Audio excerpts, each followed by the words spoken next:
How we buy properties that can survive a slow market. If you're trying to build wealth that can survive different market cycles, here's a strategy that we use today that has worked for us. Most new investors focus on one question: how much money can I make if everything goes perfectly? But instead, ask yourself this: what happens if everything doesn't go as planned?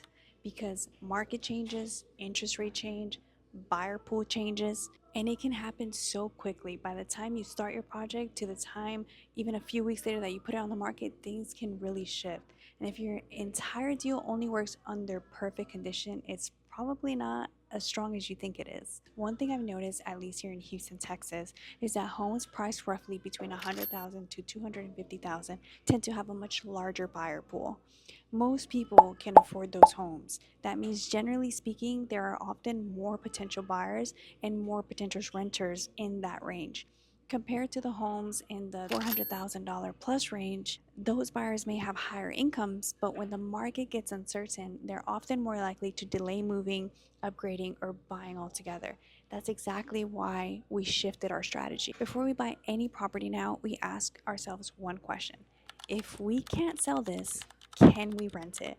We learned this the hard way after buying a property that looked like a great flip on paper, but when the market shifted, we couldn't sell it for what we expected, and renting it would have cost us around $2,000 per month out of pocket, which is wild. Because if the flip doesn't go as planned, and it happens more times than you think, honestly, we want other options. That's very different from being forced to sell into a slow market because you can't afford to hold it, which is exactly what happened to us.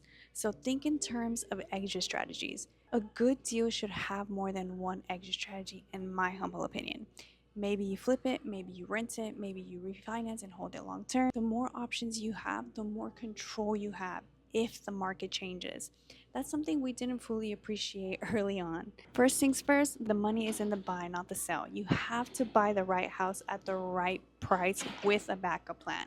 Real estate isn't about hoping that the market bails you out or hoping you have this buyer that will pay top dollar because it's a nice home. It's about making decisions that still make sense, even if the market cools off, even if things don't go as planned. Because I'm telling you guys, a lot of the time it just doesn't. It's just life. So if you're just getting started, don't feel like you have to chase the biggest house or the biggest potential profit. Sometimes the boring deal is the better one.